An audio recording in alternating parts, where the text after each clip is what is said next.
And well, for more on this, we are now being joined live by Terrell Jones from California. He's a journalist and a lecturer at the Claremont McKenna College in California. Welcome to News Point. Yeah, good night, Raisha. Right. Now, Mr. Jones, France is heading towards a new year without a budget or a government. Give us a sense of what happens next in France. Yeah. Well, I think the French people are kind of used to this because this kind of political chaos is certainly nothing new to the people of the country. Emmanuel Macron has to appoint a new prime minister. He can appoint anybody he wanted to, as he did with Michel Barnier, who was not from either the leftist alliance, which won the most number of seats in parliament in last July's election, and not from the far right either. And so the leftist coalition was quite outraged by the selection of Barnier because they legitimately thought that they should have somebody from their own party because they won the most number of seats. Macron in July was banking on the wave of elections across Europe that brought conservative governments into power and thought that he could sort of ride on those coattails, and that didn't work out. So you're exactly right. You know, what does he do next? He will appoint a new prime minister, but the same issues with the budget remain, and the uneasy, actually the rather fierce opposition, especially from the right. And so the pattern could just repeat itself, and there could be another vote of no confidence, another government collapse, and this could just keep going.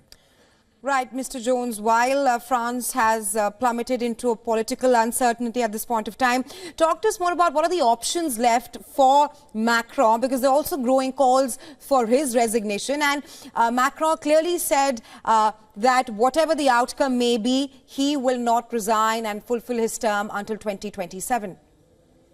Right, and he doesn't have to worry about re-election because he is at the end of his term limit when it comes to 2027, and so he's sort of sheltered from some actions he might take in that sense. But he has a weakened government. He's weakened on the European stage and weakened on the international stage because of this very unstable political foundation that he has, and so.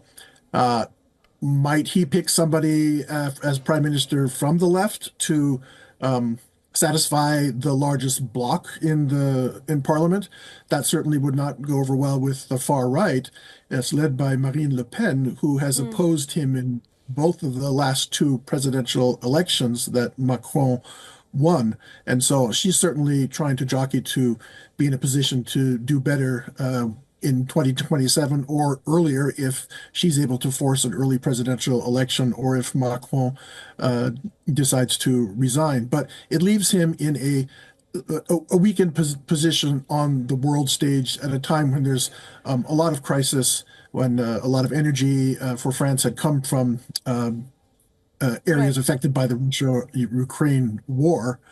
And of course, the uncertainty in the Middle East, where France has many connections, such as in Lebanon. And so, what kind of voice and what kind of power and credibility can he convey on the world stage? I think he's confident that he will be able to maintain that and is determined to stay in power until his term finishes in 2027. Right, Mr. Jones, just to follow up on what you said there about Marine Le Pen, do you think this uncertainty and the political chaos that has ensued in France, do you think that will pose as an opportunity for Marine Le Pen and the National Rally Party? Well, it certainly can, because, as I said,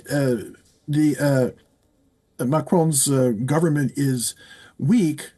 Marine Le Pen has lost twice in presidential elections. Does this mean that she would lose again in a third? I mean, it all depends on the mood of the people of the country, but I don't think so, because the wave of conservatism that has swept Europe, while it has fallen short in France, it's not yielding to a rise, a significant rise of the far right nationalist anti-immigrant group that Marine Le Pen represents. Right. Right, Mr. Jones, thank you so much for joining us on News Point with your insights on this. Thanks, Rahisha.